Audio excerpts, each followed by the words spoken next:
Hi there, it's BeCollaboration and the Journey of Possibility podcast, and I'd like to welcome you to today's edition with my co-host Erkan. I'm Jill Tiney, and our very special guest, my husband Alan Brown. Thank you very much. How polite and lovely. We're always like that. Carry on.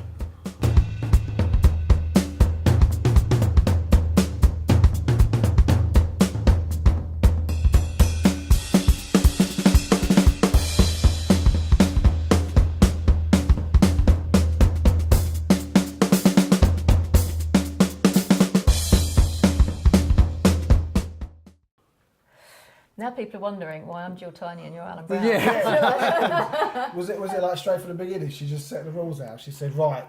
No, when we got married, she was Gill Brown, 100%. And that's what it's got on the marriage certificate. So that's what I'm sticking to. Yeah, that's true. That's it. That's I like it. it. That's it. And That's just stamped all controversy out. God, done. But it was like that for 15 years or more? Yeah. About that. But I don't think Jill was happy because it was Jill Tiney to Jill Brown. I think it was an unusual name to probably the most common name in England. That was Smith. Yeah. And 150 in the phone book just for the local area. And I think that's the reason for business, didn't you? You changed it. It was a branding. Yes, I wanted to stick out. I wanted to be different. I wanted to. She wanted to look good. Yeah, always. I get it. I wanted people to go, how do you spell that? What was really weird is the very first time somebody said, what's your name for a form or something afterwards? And I said, Jill Brown. And I didn't have to spell it. And then somebody a little while later went, how do you spell that? And I was like, really? It's with an E or without an E. That's Jill, what I have to spell Ali to people. It could be My A-double-L-Y. brother's got a good one. He goes like Muhammad Ali. They go, oh, Ali. So listen, I mean, I've been absolutely really looking forward to doing this one with you, Al, because you're not. Okay. You are a collaborator. You're a member of BeCollaboration, right? But that's just a very minute part of the story, because to me, the first time I knew about, well, actually, when I met Jill, it was just someone I met. And we were talking about these ideas of building a community. It wasn't about building a community at the beginning. It was just getting some talent together and just kind of starting these early ideas of collaboration. Sure. And, I remember the first time I ever spoke to you was you phoned me up and invited me to a party. I remember it. And I'm like, wow, this is what a great way to meet someone. I come to Jill's a few years ago now. But yes. Yeah, but the way I remember that is I phoned you on your mobile and you didn't say your name. You went, hello. And I went, is that Erkan Ali? You went, who's that? Who's asking? Yeah, who wants to know? That's, I'll still answer the phone like that. So if you phone me, that's why, if I don't know who it is. But you get, but it was like, but then there's this delightful man. Oh, I'm Jill's husband. I'm like, oh. That's when you put the phone down. That's when you put the phone down. Like, yeah, you're even hanging out with my wife. I'm going to come and sort you out. But seriously, I mean, for you to... I was being serious. But, it was the relationship Jill and I got. Yeah. Because obviously there's another side to this, Arzu as well. For two opposite sexes to be involved in something very important like this, obviously at the time, it's just some guy she met. And I know I can come over a little bit woo, a bit way, or whatever. What were your initial... Hadn't noticed. What did you know about what we were... I mean, because we didn't know. We were evolving something. But, for you to have someone else... I suppose the relationship's shifted so much now. But what was your early memories of it? My early memories was that Jill was creating a business for herself. She was a business coach, and she had clients, she had revenue, income, etc. And her initial thing to me was, I've met this guy that's fantastic. He's a little bit mad, but Did she actually say mad? Yeah. Did I actually say fantastic? Did she? I didn't actually struggle with that bit, because I'm sure she did. Did she actually say Yeah, mad? but you liked that bit, didn't you? I did love it. I love that. It's a bit crazy, I think she said, something like that, Well, I even to this day, more in the early days, you'll go to a networking meeting, she'll go, I met this really weird guy, because invite him. Weirdos, collect the weirdos. But, And she said, I met this guy, he's got some fantastic ideas, he's going to help me bring my business on, and I'm going, well, I'm all for it, I'm fantastic. I don't really care if it's man or woman. I mean, if Jill... That's really is it liberal, or is it that the relationship is very grounded? Because you guys have been together Long time. From, A long time. you know, Yeah, you've been together, yeah. You were kind of teenagers when you met, weren't you? Yeah, Yeah. yeah, absolutely. Literally teenagers, Yeah. yeah. But I mean, in any relationship, you've got to have trust, Mm. and I think that's you know, that's the foundation. You've got to have the trust before anything else, and if you've got the trust, then You can it go, doesn't really you can matter. go, So Yeah. we always say it takes two to tango. So you Yeah. know, if a bloke tries it on with Gill, she can tell him to go away. On that note, mate, she's incessant. She doesn't leave me alone. For the record. And then you woke up. Yeah, like, So that nightmare you was talking about. no, but it's been a really wonderful. I mean, just so you know, and I'm sure you already know this more for our audience probably, Yeah. is the relationship Jill and I have is probably one of the most profound relationships I have. You know, it is way beyond friendship. I have lots of good friends, and I know you have one or two. But I have lots of good Harsh, friends, but it's like what we're doing it's mission critical. Yeah. It isn't friendship critical. It isn't No. opinion critical. It isn't mood critical, because all of that we you know, you just ride that stuff. You ride over it. You ride over the way you rub each other up, because the mission is so much more important to us than any way we would wind each other up. And you know, you have been a part of the journey from the beginning. You didn't even join us at some point. You were like there all the way through. Well, he was there at that very first meeting in Pishobury House. Yeah, When yeah. we went, and I do remember Aziz saying, actually, what do you think, Alan, about Yeah. your wife hanging out with my husband all the time? He's Yeah. like, no, well, she does it. She does it with a load of blokes. Is what I can hope you he say? doesn't mind. Yeah. Takes the flack off you, doesn't it? Yeah, But in all absolutely. seriousness, we couldn't have done as much as we have done had you not been 100% behind me every time. So Yeah. when I've had a long day, or when things haven't gone the way they're meant to go, or somebody has knocked us and we've been a bit down, or if we've had a difference of opinion, which has happened on occasion, you're just 100% there going, okay, let's talk about it, here's a gin, let's have a conversation. And, you know, you have, apart from being a consistent member at the Hertford group, whatever I've needed to do, whether it's an 8 o'clock Skype call or a Saturday off here or a Sunday off conference, whatever it is, you've never gone, oh, why have you got to do that? You've never put any pressure on me whatsoever. So publicly, I'd like to say thank you Oh, very well, much. thank you very much. I accept it very graciously, but I will say that that's always been the essence of our relationship. Yeah, that's Because in the early days when I started my business, you supported me, Yeah. and you know I cherish that, and I just remember that a lot. I mean, I tell people, it's in my book that I'm writing. You know, Gill said, well, if you don't do it now, you're going to regret it for the rest of your life, and as a worst case scenario, we can live off of my salary. That's what you said to me. Yeah. And, you know, I will never forget that. And, you know, you supported me when I wanted to do it. And it's repaying the compliment, if you like. It's probably what we've got. You came at the right time. Had you turned up 30 years earlier, it wouldn't have been the same I'd be story. I'd have been, hello, miss. Can you help me cross the road? Timing's everything. Anyway. Let's cut him out. Let's have a I'm serious just going to say conversation. a little emotional. I think history has a part to play in this because of the hardships that we've been through when we were younger, when your business first started, when we had financial problems along the way. I think that has impacted us from the point of view of we know how to support each other. We know how to be there for each Definitely, 100%. other. And money, in a relationship and as part of business, we've never allowed it to be a problem. Well, it's never been the priority, has it? No. Whether we've had it, yay. If we haven't had it, And you know, on that note, I mean, obviously, I've also known you. I've known Jill, and I know Jill very well, but I also know you very well. And I think that has been, although you've got a real eye for detail and money and making sure things balance, it isn't what it's about for you. I mean, it's something you're very good at managing, but it's not the be all or end all. It's not, you know, you seem to have had a philosophical relationship about money. Did that start early? Was it like... No, I think that's a fairly recent thing, if I'm honest. I mean, I used to be very much, we can't afford that, because I wanted to save the money. You know, that was where I was. I wanted the savings first, and then we could spend it. Whereas Jill was very much, well, let's just enjoy ourselves. Yeah. Not in a frivolous way. No. I'm not having a go. You know, it's not not in a frivolous way. But you didn't really care about savings, did you? And sort of putting money aside.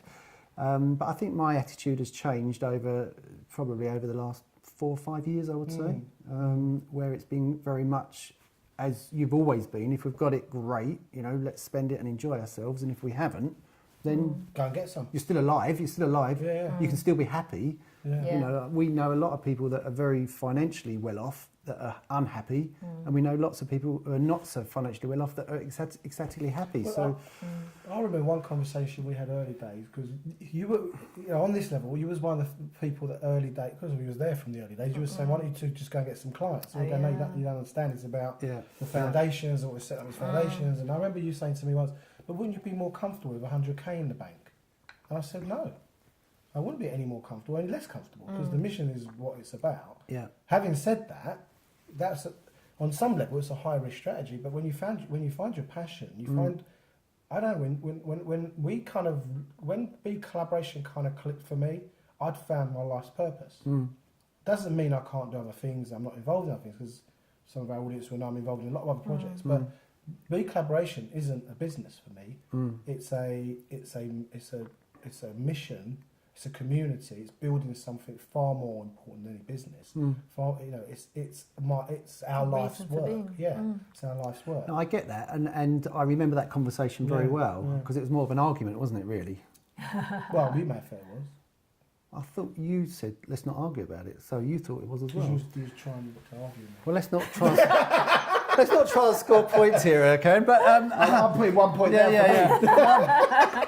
1-0 to Al, yeah. Anyway, so just to put that into context, though, I mean, I'm very much of the opinion that if someone's got a financial footing behind them, then you're free to do whatever you want. Mate, And that's the context in which I was saying that to you. Go out and get your clients first. Get your regular income, because it is a membership organisation after all. Get your money coming in, and then you can go and do your fun stuff. Whatever your mission is, you know. You weren't the only one that said it, by the way, and I think that would have been I think then we would have been a couple of coaches trying to get some business, which is different to building a community. But I think we're free to do that, and we're actually starting that journey more concertedly than, because the other thing was, I always said, is like, imagine you go up and knock someone's like, "Hi, we're Erkan and Gill for BeCollaboration," and they look behind you, "You and who's Army?" "I want a salad," and then Arzu's at home, and I think now, when I go back now and I look at the amount of content, the amount of videos, and the amount of photographs. 18 months, I suppose, about a dozen coaches that kind of came and went and tried and started and stopped, and I just likened it to herding cats, because they all came. Not all, but a lot of them came with their egos in the room, and it's like, well, my way or the highway, or this is the way I do it, or we should be doing it that way. And it's like, wow.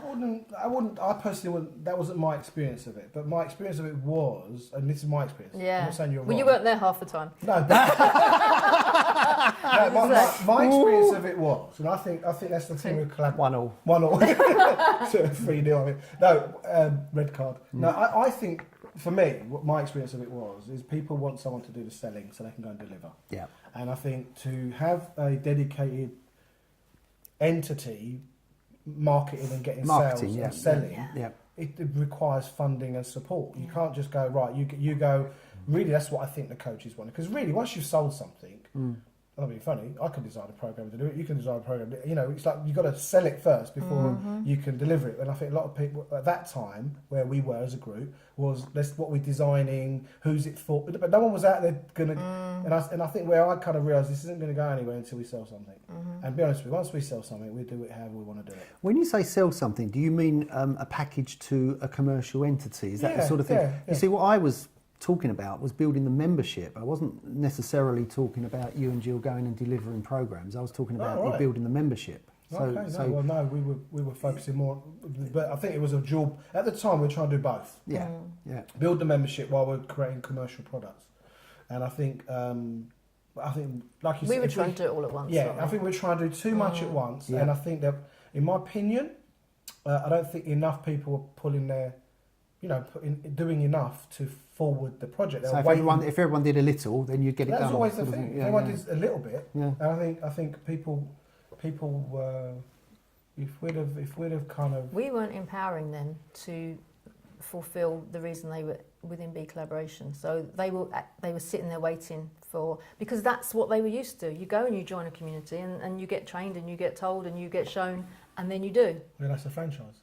But then you pay for that. That's what funds that. So, for example, let's say Yeah, if you go and join a coaching company, you pay them a whole load of money, and then they're establishing the brand and creating the contacts to get the work in, so everyone can get some. Well, that's what they're supposed to be doing. But anyway, so long story short, I think that's probably where we kind of didn't get as far as we could have. It wasn't for lack of talent and experienced coaches and people. To be honest with you, there's a lot of people around who are very good at what they do, and there's a lot that aren't. You know, so I don't think that's the issue. I think there's an old saying, isn't there? Nothing happens till someone sells something, and once something's sold, then you've got a reason to put 2 or 3 people together and go and deliver something. So I think that's where we were at the time. Anyway, that's the part of that. So the early days and the first conversation, you know, the early days of the conversation of how I came, or this concept came into your perception. How much has that changed over the last? Because you've had some real milestone shifts since I've met you. Yeah. Some I know about, and probably some you haven't told anyone. Who knows, right? So and also you've sold your business in this time. You started a new business. You've started a book. I mean, some big things. You moved house. Yeah, moved to Hartford, and now I'm moving away. We didn't move for you, Yeah, why are you moving away? But you know, kept busy. can you tell us a little bit about, or how would you articulate that part of your journey? What the membership of BeCollaboration in sort of contributing towards those big decisions? Is that what you mean? Maybe, yeah. I mean, definitely. I mean, wholeheartedly, it's been a major contributor to the way that I've shaped my life or our life and the decisions we've taken. I think my mindset's changed. I think I'm a different person now than I was. Certainly, I would say in the last year. I think the last year has been a huge growth for me. I think the membership of BeCollaboration was probably going like that, and then the last year it's gone like that due to various things that have happened. I would assert, in my opinion, is those first shifts were the most influential because they don't look big, but they lead to where you are at another stage. You can take a bigger jump. Yeah, to put that a different way, I think as you move on in your transformation, it doesn't wow you so much. You can take the next step. Yeah, you're ready for the next step. Whereas the first one, it's a huge sort of, you're on the edge of the cliff, and then you've taken that step off, and all of a sudden you're trusting in the transformation to take effect. So for me, would I be right? One of the biggest jumps for you was the Be Inspired program. I think before that I did the More to Life course. Okay, and I didn't realise that went before. Yeah, that was before the Be Inspired. So was it? Yeah, I think it was. Yeah, I think it was. Was it? Yeah.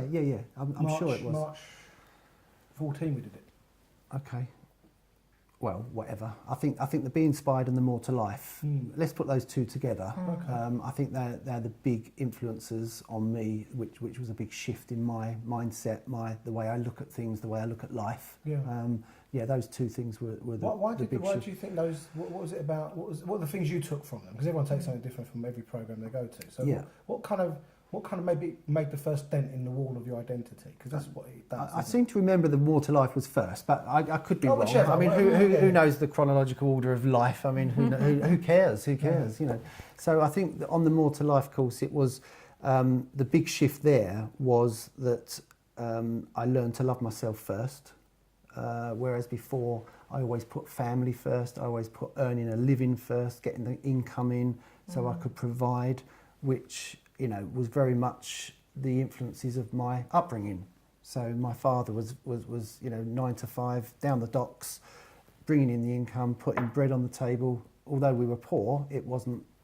That was you were provided for. Yeah. So his standards, if you like, were rubbed off onto me, and that's what I did before the More to Life course. When did you realise that your father was that much of an influence? I mean, because imagine when you were younger and you're teenagers, we're rebelling our parents, aren't we? And suddenly you realise you're becoming the more you. I think the More to Life course was the big one. Well, that was the big one. That was the big one, where previous influences shape where you are now. I think that was the big moment of truth, where I went, wow, whoa. And I mean, just to skip to the Be Inspired, I think for me, the Be Inspired was a sort of, it built on that. So it was, I knew a certain amount, but I wanted more. I wanted more information, and the Be Inspired, it was very different to the More to Life, but different is good. And the Be Inspired, I think, made me realise I was a genius. which is what it goes out to do, doesn't it? Yeah, I mean, no, that's absolutely. the And obviously, some people might listen to that and go, "Who's thinking genius and all that stuff?" But what is it that you would term? How would you describe your genius? What would you say?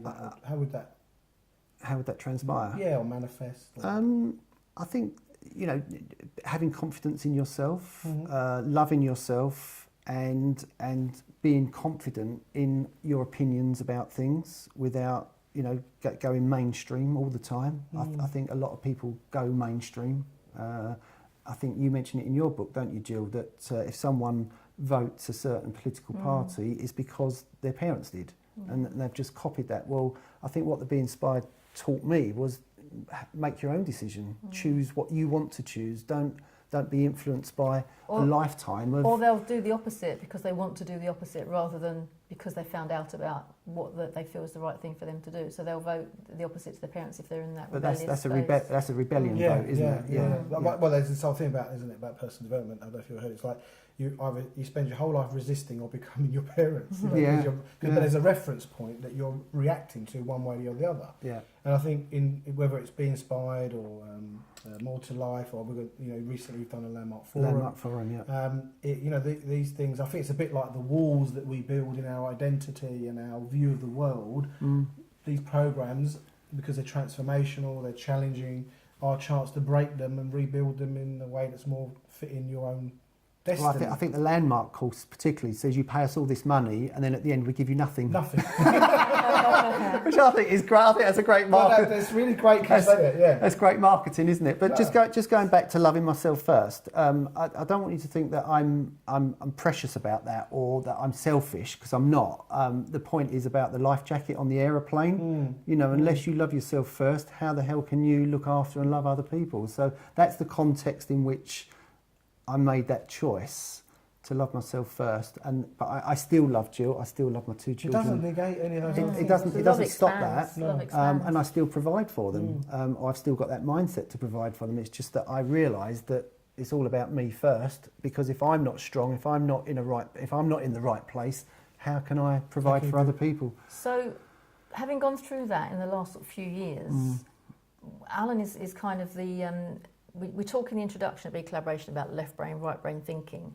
And Alan is typical left brain. I'm glad you said that, because I can never remember which one I am. Detailed. Well, the reason you walk around like this now.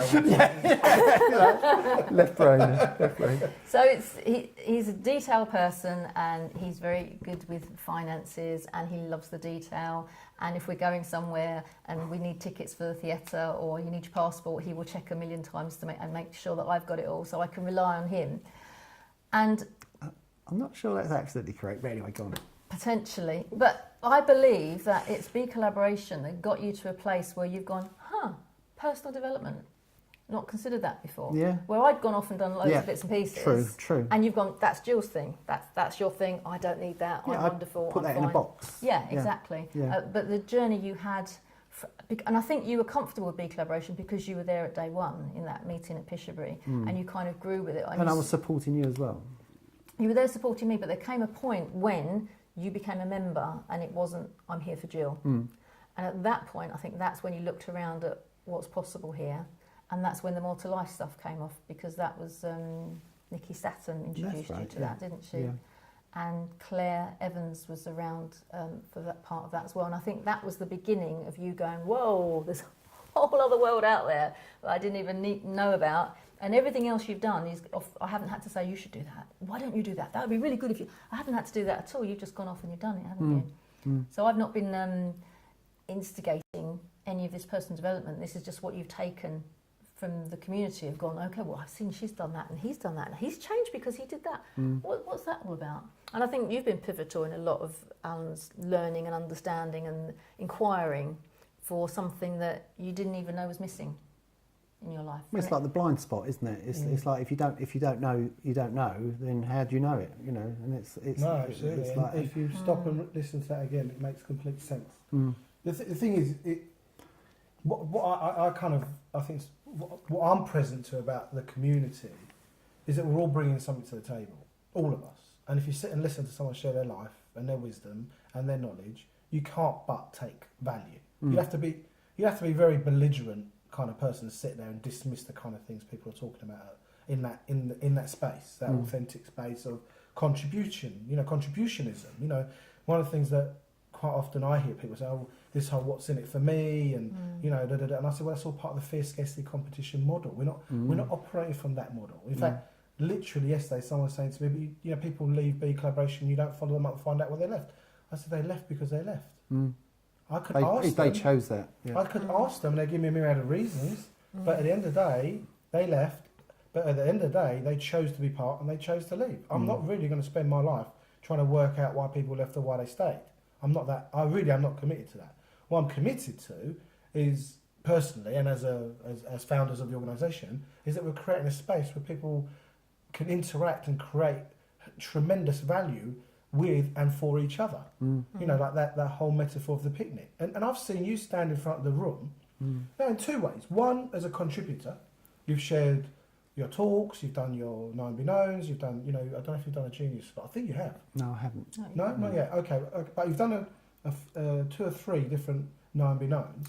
He did a core value that he rocked. Core value you rocked, and you did what you shared about your bubble paradigm. Yep. Book, the book, right? The book, yeah. And I'm just sitting there, because I sit at the back of the room and I'm like, wow, that's what I'm saying over my mate. Wow, what are we doing here? What are we doing here? And the thing is, even if, and this is the thing I think I want to be very careful what I say, not just to say it correctly, it's not in the knowledge realm. There isn't even that a collaborator gets in front of the room and says something that we go, wow, I never heard that before, because we've all heard it all before. It's all been out there, yeah. But the courage to get up and say your truth is the thing that inspires me more than what someone's saying. Because we always say we're not endorsing what anyone's saying in front of the room even. No. So imagine someone gets up, does this talk, people are crying, they move, they're inspired, they go, and we're not endorsing any of it. Yeah.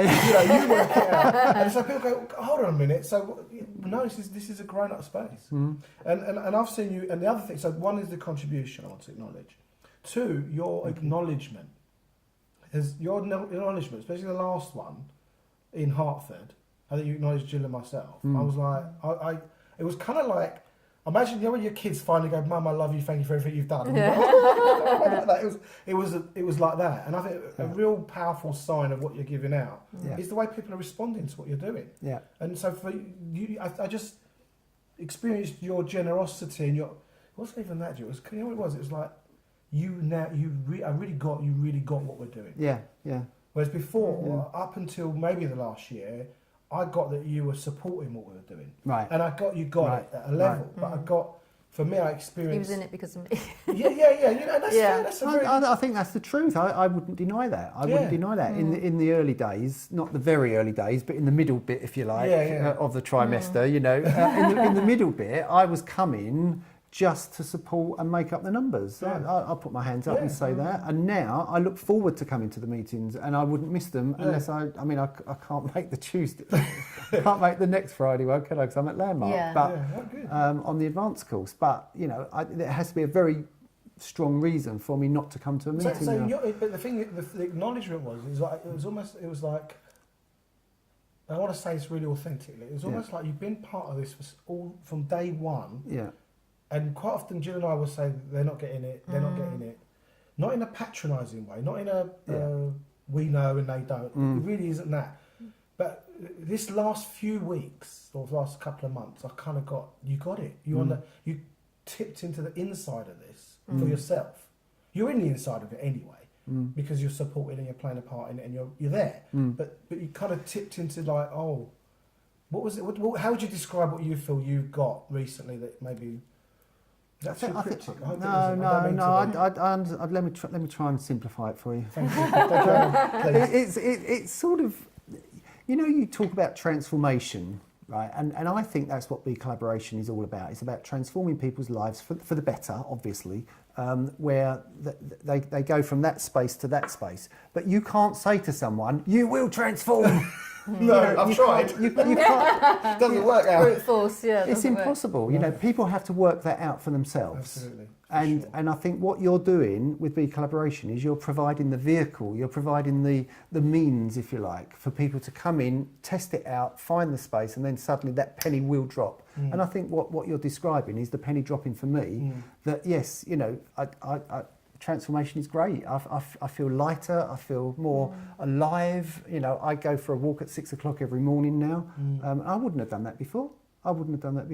You know, now it's important to me to go out for my walk so I can clear my mind, just be in the space, be in the now, without any interruptions. And I think BeCollaboration has provided that tool for me to be able to do that, definitely, yeah. And when I do acknowledge you two, I do have to be very careful about not being the plant, you know.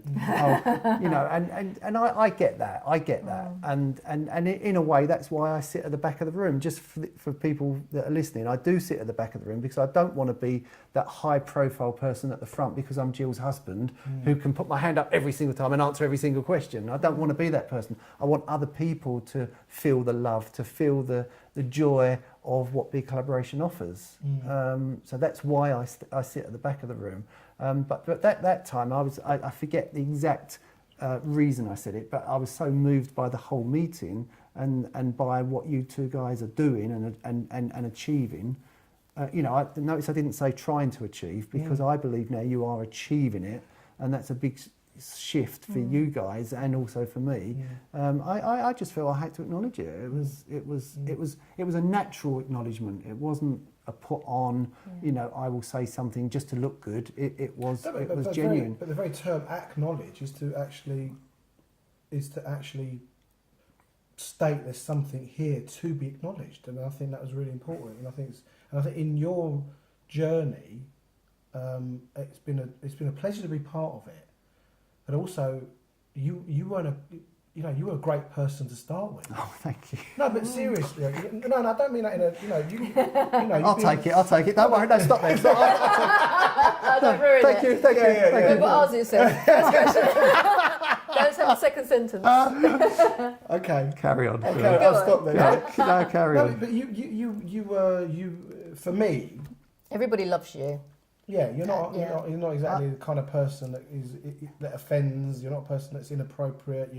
You do care about other people. I do. What I love the fact though, really, is you've got back to where it's really important is to really watch out for you, and then be of more value to everyone around you, rather than have a concern. And that's what I want to do. Rather than being So I think that's a massive step. And I think that's fantastic. You know, and whatever part we played, who knows, tip tap, top tap, you got there, and we got there all together. And on that note, what would you say are the... Sorry, Gill, I'm going to do this to you. Yeah. How has Gill changed in the last 4 years, 5 years? Oh, that's interesting. For you, not just as as your spouse, as your wife, but also as. I think our relationship has got stronger, massively stronger. I mean, we did get married. We did meet each other really, really young, and we got married relatively young. We had children probably about the same time everyone else has children, you know, sort of 30-ish. I was 30 when I had Danielle. You was 26. So, you know, that's the sort of normal sort of time that people have children. But I think, you know, the relationship has never been stronger. Now, in all the 30-odd years we've been married. I mean, it's just fantastic. How many people can say that? I mean, because marriages, I think, kind of become a stalemate in a lot of places, or they split up. A lot of people, you hear a lot of people splitting up after years of being married. The kids are done, and then they've got nothing. Your kids are done a while back, and you're right. Well, you've written your second book, which I think it's a different book to your first book. Yeah, absolutely. It's very different, Gill Tiney. Obviously, but you're now in the process of writing a book. I mean, who would have thought in a million years, Alan Brown, Mr. Brown, would write a book? I mean, did you ever envisage yourself writing a book? No, is the answer. Straight answer. Yes or no? Yes, no, no, no, no. No. I mean, just to give you some background on the book, I mean, I've had the concept of the bubble paradigm for about 6 years now, and I actually gave a talk on it 6 years ago. Okay. But it was in very, very early stages. I mean, as you can imagine, it was a sort of flip chart with a circle with 3 other circles. Oh, have you been copying my flip chart papers? and that was it. So the concept's been there for 6 years, but I think it was Gill who encouraged me to write the book. And I went, I can't do that, you know, really, you know? Not me. Yeah. And, gas mask. And I think we were on holiday once, and Gill said, "Why don't you start now?" Yeah. So I wrote an introduction, and she read it, and she went, "That's fantastic. That's brilliant." You know, it was all about the hustle and bustle of life. Yeah. You know, how we don't stop and smell the roses, how we don't, you know, think about things. Was that the original concept, the picture book, like little roses and drawn? No, but seriously, yeah. She wrote on Perhaps a laptop. you could do that. Did you write on a? Did you write it On a laptop? Yes. Okay. So Gill read it, and she said, "That's brilliant." But hold on. So suddenly, you know, this is the big thing, isn't it? It doesn't sound like a big deal, but No. you've gone from something No. as a thought, an idea, an ocean. The stand that Gill's got for you, just write something now, and then suddenly there's the introduction, and it's there, it's real. Now that doesn't sound like a big deal, but No. that is everything. That is what it is to, I don't know, start a business, create a new whatever. You know, Yeah. it's that first step. I think the whole concept of the book is that it's going to be for the everyday man. It's nothing scientific. It's not backed up by loads of research. I'm not interested in figures. I'm not interested in what other people have said. This is me talking authentically about what I believe will bring lasting happiness to an individual. And that's my theory. It's my concept. It's backed up by my stories and my experiences with. Could you argue that's the Lord's work? Well, who is the Lord, isn't it? Well, whatever. I mean, isn't it the good work? Isn't it the work? When I say Lord, I'm actually being quite liberal about it. But it's kind of doing honourable work. Yeah, it's like, yes, during the day you're doing what you do for a living. I reckon you do it very well and whatever. But now you're forwarding, you're contributing something to the human species. Yeah. You know, that sounds grand, but if one person reads the book and it makes a difference to them. Well, exactly. That was the kind of That's the concept. the push that was going, in that you were talking about it a lot, and it was like, well, we could help this person or this person. Every so often you'd be like, oh, she's got this problem. If she had my book, then she'd be able to. It's like, why don't you? And you kind of ran out of excuses to not do it, didn't you? So I wasn't being flippant when I said what is the Lord, by the way, because I've thought about this quite a lot, and one of the sections in the book is all about gratitude, and I don't want to pigeonhole gratitude into a certain religious funnel, because I don't care if someone's an atheist, I don't care if somebody's a Muslim, a Jew, a Christian, Hindu, I don't care. What I'm interested in is helping the person, so it's the person that I'm interested in. And if they want to be grateful in the context of gratitude, I don't care whether they're grateful to the universe, you know, to the being of karma, to God, to. It's almost like, you know, your pathway to it is irrelevant. Just get to it. Exactly, you know, exactly. If this book and what you just said was very poignant, and it's actually made me quite emotional now, because it's exactly why I wrote the book. You know, if I can help one person to get through a struggle or something in their life that's holding them back, something that's worrying them, then my job is done. My job is done. One person, that's all I'm interested in. That's it. Absolutely. And you've got to the first Spud draft. me. Exactly. So you're in the space of what we've been focused on for a long time. But I'm going to ask you this question, right? And you're a content producer. I'm a content producer. Really good content. It's impersonal. It's not even your content. That's what I mean. Like there's a higher. You know, I'm not religious, right? I'm not into that. But when I say the Lord's work, God's work, that's what I'm saying. Yeah. This higher. There's a higher plane. There's a higher plane, right? This higher plane. And I find when I go, I mean, my medium is either video or speech more than I'm writing, but I do write as well, little bits. But you kind of, when you forget you're the one that wrote it and you just engage with the information, it's just, even you can sit back and, I listen to my videos back and I forget it's me and I just listen to the, and go, he's really clever. That's actually really good. You know, if I actually did what that bloke was telling me to do, I'd have a great life. But I think again with the bubble paradigm, I mean, I've heard you share some of it. It's not that it's. I don't like the term. It's not rocket science. It's fundamental. You know, like this thing about nothing new under the sun. Yeah.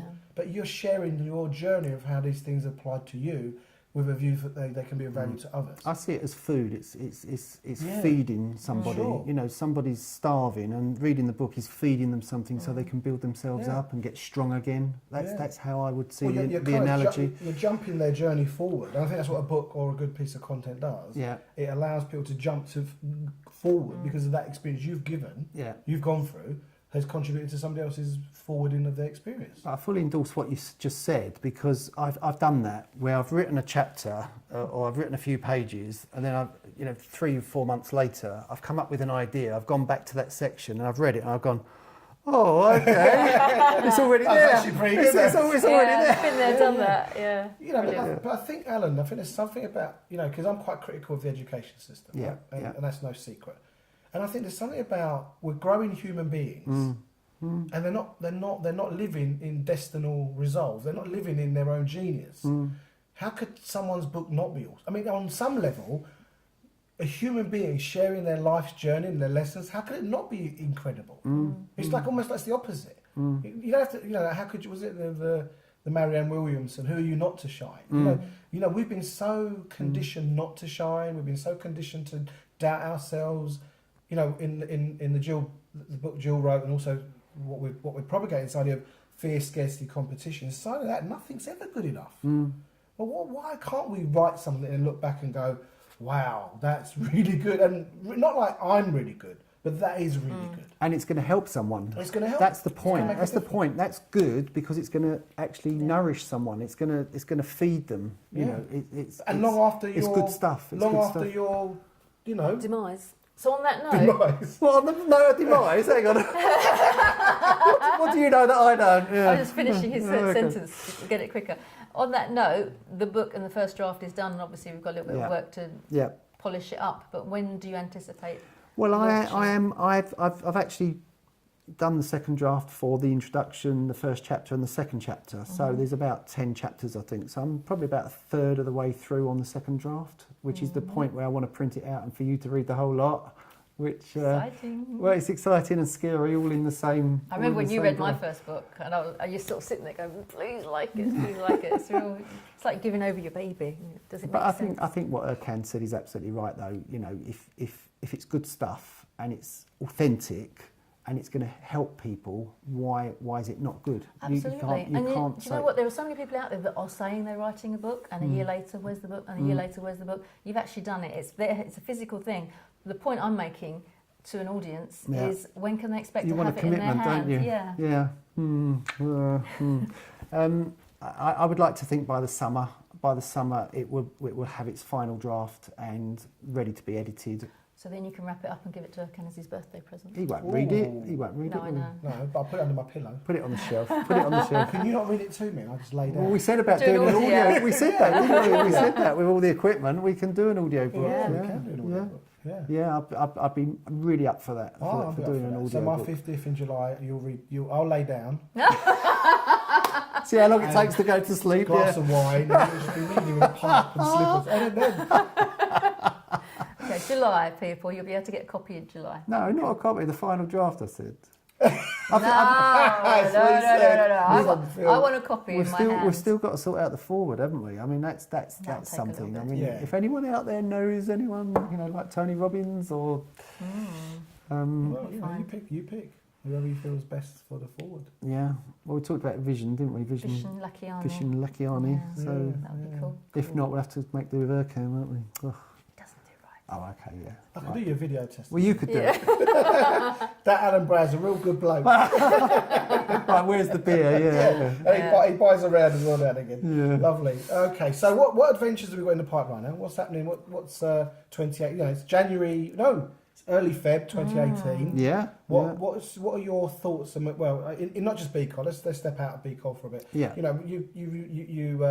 You ran a stationery company for a long time called Brown and Tiney, Yep. and that I think it was about 2 years now. 3 years. Wow. Well, it'd be 3 years at the end of June. Okay. We sold the commercial side and we kept the education side, and we've built on the education side. So that earns the pennies during the week. And that's called the School People. The school people. And what's yes. your primary? I mean, obviously you're serving schools and school and educational Yeah, organisations. right through from nurseries right through to universities with office supplies, toner cartridges, laminating pouches.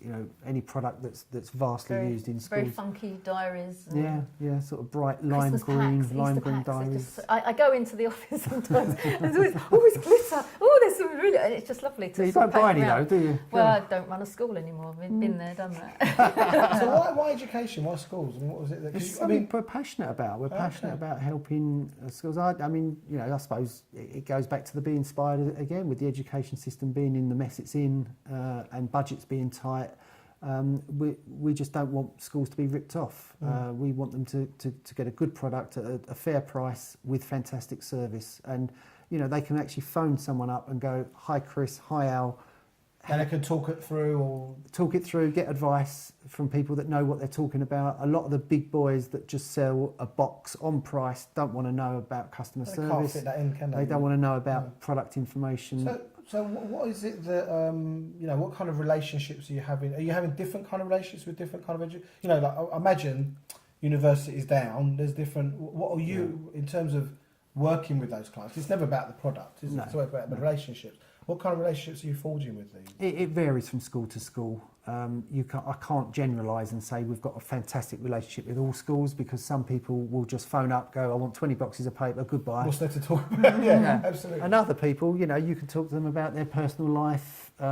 Chris is very good at that. He remembers where they're going on holiday, or he's got it on the CRM, where they're going on holiday, and he'll bring that up. And people love that. People absolutely love it. Important. On one level, it can come over a bit.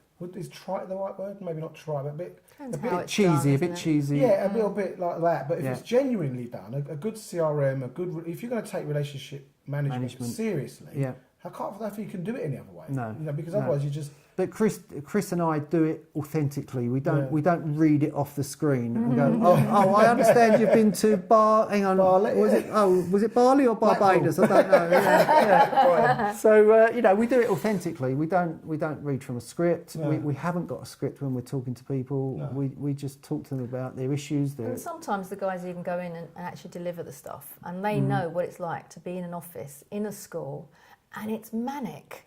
And it's so much going on. So somebody turns the phone up, and there's a nice person on the phone going, hi, do you need anything? You're just popping by. Oh, brilliant. Oh, thank you, saved me. And you're just making their life easier, aren't you? And I love the fact that the whole philosophy of the company is around making somebody who's in an education environment just make their life easier. Make their life easier, yeah, absolutely. The other thing we do is we put paper where they want it. So we won't just drop it outside the front door and go, sign there, love, thanks. We go, good morning, how are you? We've got 10 boxes of paper, where would you like it? Oh, would you mind putting it in the cupboard? Okay, no, it's okay, it's fine, And that's why he's so fit. And I don't need gym membership, but no. Jill phones him up before him. Tell him to go all the way down here. And then ask him to bring it back again. Yeah. But no, I mean, we go that extra mile, and we just want to make life easier, and we want to just get that relationship going. Life hasn't always been easy, has it? Oh no. I mean, no. but I mean, early days coming through, building your, you did you start a market stall at one point? Yeah. Is that where your first? Am I right? So I've just got good memory. Well done. Well, I did it in my know and be known, didn't I? So it's probably a couple of bits went in. So you had a thing for buying and selling stuff. Yeah, I had a Saturday job in Queens Road Market near West Ham football ground. West Ham, up the Hammers. So we don't endorse any particular. There are other football teams are available. I'd love to say not as good as West Ham, but I can't say that with honesty. But I had a Saturday job in Queens Road Market in the East End of London, and I had this lovely Jewish family that were, they taught me about money, about markups and margins. So at the age of like 12, I was only about 12 with a Saturday job. At the age of 12, I understood. We sell that for 50p. We're making 20% margin, so we've made 10p out of that transaction. So that was very early on in my life, sort of learning. So that was embedding the idea of buy it right, sell it right. Yeah, buy at the right price. Don't be greedy. Put on a reasonable markup and sell more and buy some more in and sell some more sort of thing. Not give it away, but sort of sell it at a reasonable price. But so my first main job was with the council. That was as a housing officer for London Borough of Newham. Because you're both in housing. Were you both in Newham at No. the time? No, Gill was in Tower Hamlets, which is the next borough on. So I was. Was that more posh? He had it easy. Yeah, was that worse? That's where you had the Cray twins. How long wasn't were it? you, Yeah. how long were you there for then? How long I was were you- there from the age of 16 right through to 22. Wow. 22. That's quite. I mean, at that stage of your life, that's a long time, isn't it? Yeah, yeah. When you're 16. But in that period, I got 3 promotions. So you know, I've always been successful at anything I've done, and that's not blowing my own trumpet. That's just saying how it was. I imagine for you, it's hard. You just work. It's not rocket science. I don't get it's a major gift you've got. But there's no secret. It's that you just work hard. I decided to go to college. They gave me day release, so I went and furthered my education right up to degree level with the housing department. And any of those lessons are still relevant today? Yeah, I think so. I think you know the old adage of work hard and succeed. People don't succeed if they don't work hard. I think that's one of my beliefs. But it doesn't have to be hard work. No. You know what I mean? I don't mean hard work down the pit. But I mean, I think for me, hard work is doing something I don't like. Oh. And then work yourself, go no. for it. You know, but if you're doing something you don't like, then that becomes hard work as opposed to working hard. No, It's important. sorry, I get what you mean now. I didn't quite get what you meant. But you enjoyed what I was saying. That 16 to 22, that period, you enjoyed it. You were growing. You were learning. Yes. You know, it's something I wanted to do at the time. Yeah. But I would never advocate do something you don't enjoy. I mean, do what you love, guys. I mean, you know, if you don't enjoy Would you want to be doing it now? change it. No. No. Not really. Because So I'm when did you? So 22, what happened? 22, I gave it all up. Gave up the pension, gave up the security, gave up the regular wage just to become self-employed and go into a sales environment. I went and worked for another company first in a sales role. Commission only, wasn't it? And that's the point where Gill said, if you don't do it now, you're going to regret it. Because I had that old entrepreneur spirit about me, and I didn't. And Gill said, if you don't do it now, you'll regret it in 10 years. If you stay with the council, yes, you're going to be successful. You're going to get promotion. You might be director of housing, or you will be director of housing if you've got Gill behind me. But is it true then? Behind every great man is an absolutely even greater woman. Well, and the other way round, greater woman's a great man. I mean, Yeah. let's not be sexist, but But you can't do it on your own, in other words. Yeah. you need support. Yeah, I mean, that's all jokes aside. You need support. And we spoke earlier about Gill starting BeCollaboration and meeting you. If she didn't have my support, I'm sure she wouldn't have done it as well, or she might have given it up even. Because I think you need that in a relationship, definitely. So I gave all that up to go and work for a sales company. What did you start selling? Well, if you remember them, fax machines and telex machines. Wow. Do you remember telex machines? I do. Yeah. I remember my dad used to say, "We're sending a telex to Turkey," and I was like, it was almost like this, you know, like send a was it a telegram? You know, Yeah. you get this coming out. And what one song has got the word telex machine in it? Oh, hello. Your starter for 10. You said I could ask you questions. There you go. Oh, that's the first one. A trivia. Trivia. I don't know. Boomtown Rats. I don't like Mondays. How was it? Oh, The telex machine is kept so clean and it starts with waiting water. Wow. Ah, What I remember is that the chip went in her brain. Oh. Yeah. And she shot the whole day down. I played the girls that song recently. And as well as We Don't Need No Education. We don't need no force control. Hey, teacher.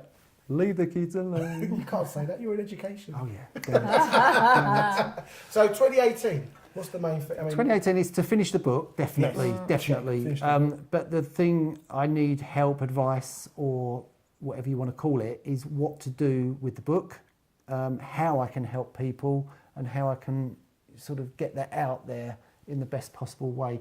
Not from a financial get rich sort of way, but in a way of how can I help people? How can I bring them on? How can I not make them happy, but how can I help them to be happy? So that's a the big thing. nice request to put to collaborators, isn't it? If you're watching this and you go to a meeting and you know Alan, the man that goes and hugs everybody every time he walks even through if the you don't room, want to hug. is, how could you help him on that mission? I think that's a lovely opportunity for someone to come Yeah. alongside and collaborate. Or someone that's done it before. If someone's written a book and then they've had a success with it, helping people, how did they do it? Yeah. You know, I'm not trying to reinvent the wheel. I mean, I just need some advice and help. Are you going to have any images and pictures in the book? Or? There will be some images because the book concentrates on 5 areas where you. Because your visuals are quite. Yeah, I mean things like gratitude, avoid the inner voice, be truthful, be authentic, be awake, and get a relationship with life. That's the 6 areas of life where you can work on and really get it working. I can't wait to be laying in my chair and listening to you read it to me. Oh. Oh, fantastic. Probably be the first book you've ever read in your life. I mean, seriously. Seriously, you know, I've read thousands, hundreds of books. Thousands. Well, no, I was saying to Julie the other day, because we're getting ready to move, I was looking, was that this conversation with you? I can't remember if it was you or not. And I've got all these books in the paper. I know I will never read them again. They're there, partly as ego. Ooh, look at the books I read.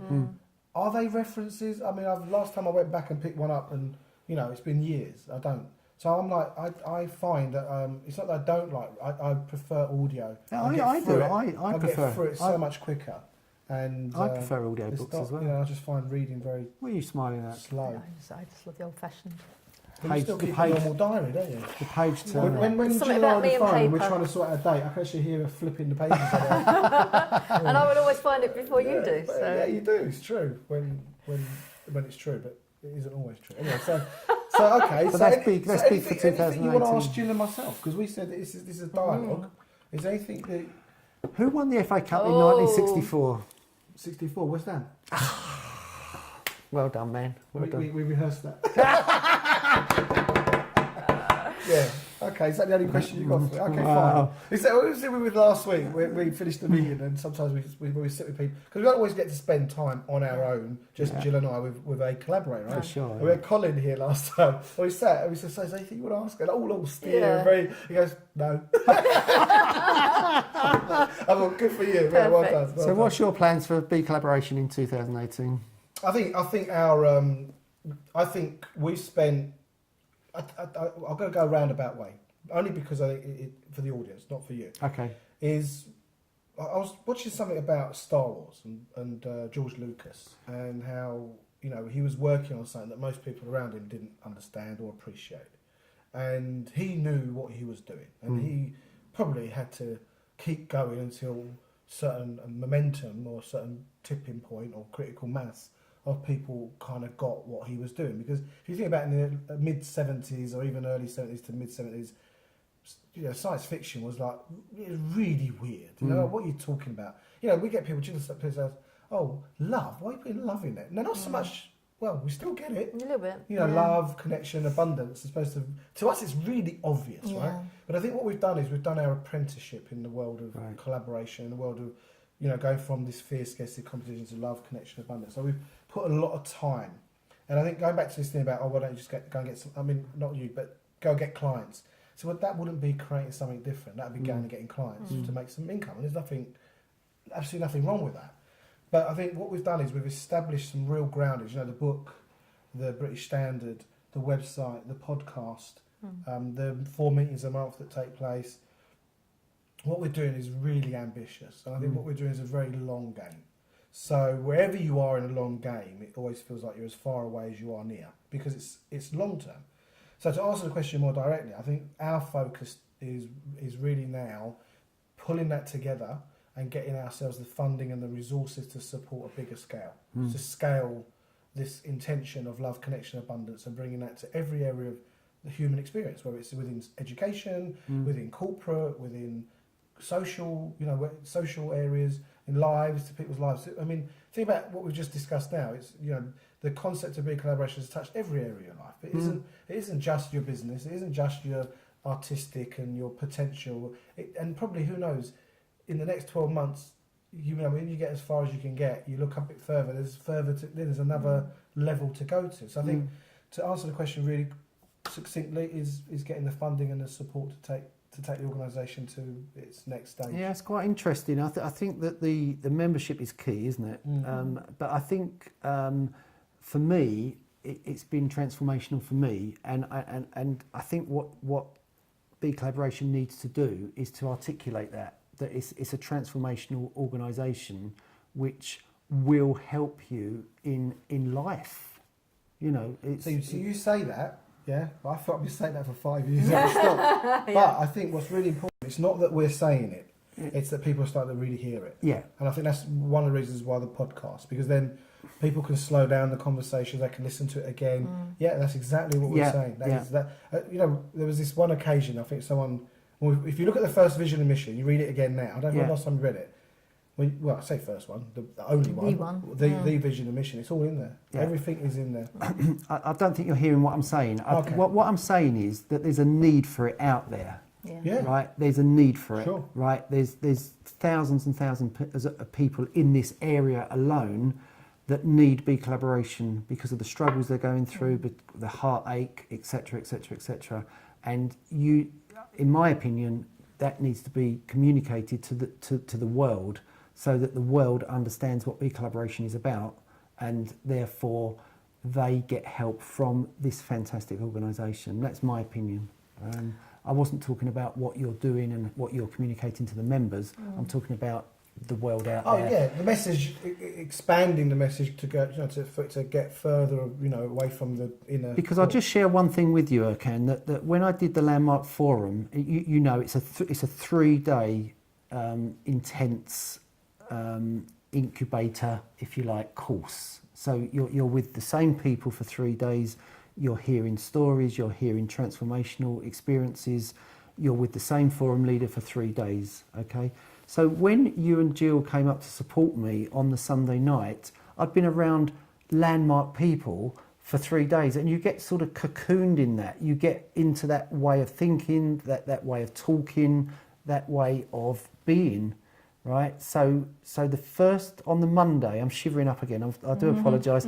On the Monday morning, after the Sunday night, I went for my walk, but I didn't go at 6 o'clock in the morning because I was absolutely exhausted. So I went about 10 o'clock in the morning, and I just walked past Simon Ball School, and I looked at all those kids in the playground playing there, and I just thought, wow, what would it be like if Landmark Forum was part of the national curriculum within the school? And I think you can apply that to BeCollaboration. I think that what you're teaching, what you're achieving, is needed out there. It's just getting those people to understand it and to engage and to join that group. That's where I was. I think what you just said is absolutely beautiful. And I think part of the challenge is that we're living in a culture and a paradigm of fierce scarcity competition. Absolutely. And when you come in, with the kind of messages we got, people don't understand it, they fear it, they ridicule it, they resist it, and sometimes they kind of throw in, and then they resign. People. I think what this fierce scarcity and competition model leaves people resigned and cynical. Yeah. And they're in survival, and getting their attention. I mean, I recently, a friend of mine was coming to BeColl with the intention of getting to join, and I said to him, look, you can't keep coming ad hoc. You got to kind of join or not, And he didn't, and he went and joined BNI. And I said to him, and he goes to me, yeah, but I went to BNI and I got a client straight away, and I'm like. Okay. Because BNI solves the problem of fierce scarcity competition, and it allows people to get some business. Yeah, but I get that, you get that, Gill gets it, and the enlightened members get it. Yeah. But the people out there who are not enlightened, I wouldn't say they're not enlightened. That's not what I would say. But what I would say is, inside the fierce scarcity competition, they don't think they need it. No, it's not even that. It's they're in survival. And when you're in survival, and you've got bills to pay, you've got a mortgage to pay, and you've been, you train an animal to be a certain way, and they're that way. Well, they hear this noise, and they stimulus response. So humanity, I think, in this modern era, is living in. People are afraid of losing their jobs, getting ill. They're afraid of violence, terrorism, So we've been highly conditioned to fear. We're highly conditioned into the left brain. So when you go in and you start talking about something about right brain, heart conversation, it's a really hard thing for people to get. I don't mean cognitively. Yeah. So cognitively, they will hear you and they go, oh, I get that, sounds very interesting. Oh, that sounds very good. And you get that kind of tone and you're like, okay, whatever. You haven't heard it. No, and most people in my experience, are out to kind of survive and get some business and pass a business card around and in these kind of formats. And it's about them. And I think what happens with BeCollaboration, you're kind of I think I'm making this up maybe, but my experience, I'm watching, is people kind of pointing out there like it's out there, and then suddenly they realise actually this is my gig now. This is on my watch. How am I going to leave the state of humanity? You know, you're talking about writing a book, not because you want to pay your bills or get by or buy a new jumper or you and Jill go on holiday. You're writing a book and authentically experiencing you in this conversation. You're writing a book because you want to make a difference. That's nothing to do with you. In fact, it's got nothing to do with you. Has it? On a level, it's about your attention is on I want to make a difference to other people's lives. Well, it's about giving, isn't it? It's about this is my gift to the world. This is my gift to society. Yeah, but you haven't always been that way. No. You know, you've been as close to the fire as anybody. But don't you think, Erkan, when you do get transformed and you do get enlightened, and I love that word enlightened, when you're enlightened to what the real life is all about, don't you just want to share that with everybody? Yeah. And that's the frustration, isn't it? Yeah. And that's what I was saying about getting it out there in society. And yes, I agree with you, they're living in fear, scarcity and competition. I totally agree with it. But that doesn't make that right. And it makes it a very, it makes it right or wrong. But I'd say is it makes it a very challenging message to be heard at the current climate. But if they could see what's at the end of it, wow. It's finding a way, because everybody is going on a different path, and it's finding a way. There's a little chink of light, and it's finding that chink of light and then just blowing it out so that they can really see it. Because at the moment they're all in their little comfort zone, and that's the way that we're meant to be. You want to be in your comfort zone. You don't want to push yourself out your comfort zone, and then you look around what other people are doing because you're naturally wanting to do what other people are doing, and it's like, well, they're all doing the same as me, so I'm going to keep my head down and I'm going to do the same as them, and I'll just check, no, I've got to do this. And there's that little group over there, don't get them, so I'm going to do what they're doing because I understand that. So to actually help them to go, well, I'm not enjoying this isn't working for me, this isn't, what are they doing over there again? Well, maybe I'll just see. So it's getting them to be curious, getting them to see that there's another way, getting them to understand that they're not on their own, and getting them to realise that this life they are leading, they've only got one of, and they've got to make the most of it while they can. So my question to you, part of getting the funding that we want to, is to get the message out there in as many different ways as we possibly can, in the written form, in video, audio, but also different levels of message so people can hear it at the space they're at, where they're at. So if we get the funding and we start doing that, BeCollaboration grows, which is the whole point of it. If we can have the wider community across the UK, across the world, global enterprise, our lives are going to change massively, if you think about it. Yeah. You ready for that? Yeah, absolutely, 100%. I'm in it. I'm on the court. In it to win it. Because it's all very well us going along, jogging along, and we go, nice little house and kids, and you know, there's an element of rocking the boat, isn't there? And it's going to change for you as well. It's going to be, you know, in a way that could be scary, but I see it as exciting. And well, I was just going to use that word. I was just going to say I don't see that as scary. I see that as exciting. Yeah, definitely, 100%. Up for it. Okay, if I'm really on my A game, what I would say about what you just said is, what are you going to do about it? You know, it's like, it's not our job, it's our job. You know, it's not like, I think something came up this week, I think, about some of the things I post on Facebook, and some members find it a little bit kind of challenging for whatever reason, right? And I'm saying, well, don't turn my light down, turn yours up. You know, don't worry about what I'm doing. What are you doing? Don't worry about what Jill's talking about and doing. You know, the BeCollaboration doesn't have a company line other than love, connection, abundance. If the headline act is love, connection, abundance, it's always like, do no harm. You know, whatever we do, don't break it, do no harm, make a difference, pay it forward, you know. So who cares? Not who cares. How you write your book and how you express that is unique to you. Get it out there. It's still a BeCollaboration story. You know, because it's probably going to be published by Be a Voice. It'll probably be supported by the community. That's how it came into fruition. That's it's going to go out to the world, right? So to me, that is an act of forward in this organisation. And I think there is a certain level of people waiting for someone else to do it, or asking. I mean, someone asked me for permission for something. I can't remember what it was. We was having this conversation. I think it was Andrew Foy about the advanced group, and he was asking if, I don't even know if he was or wasn't. But the point I'm saying is, don't ask me and Gill. Go and do it. Unless it goes contrary to everything we stand for, do it. If it's authentic and it's Yeah, I can't comment on the posts that you've been putting up that people object to. I can't comment on that because I don't know. All I would say is that for me, I don't understand why people are violent. I don't understand why people are mean. I don't understand why people are cruel. I don't understand why people want to hurt other people. So anything I do is from a place of love and help and, you know, just making sure that I can be the best Alan Brown I can be to that person. And I think at that level, you've got it all. Right? Yeah. Now, at the level of leading a global or globally influencing organisation, I do need to understand how those things work and why they're like that. And I've spent many, many years studying, researching to kind of acquaint myself of causality. You know, why are, you know, me being inspired, I say, why are there wars? Why is there debt? Why is there famine? Why is there disease? You know, what you know, there is an adage in personal development context that says, if you want to know what someone's committed to, forget what they say, just watch what they do. If that's what they're committed. Doesn't matter what they say. I want to lose £10. I want to make 100 grand. Forget anything anyone says. Just look at what they do. Look at their results, and that tells you everything you need to know. So if we take that same adage, why are there wars? So it takes a big commitment, a massive amount of resources and technology and finance and strategy and people and skills to create wars. It's a massive commitment.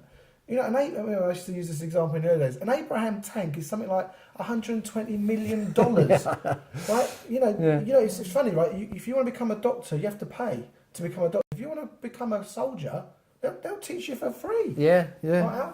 So to me, within BeColl, if we're going to address these social, and I know these are massive, massive subjects, but listen, hey, you know, it's what interests me. It's what I'm about.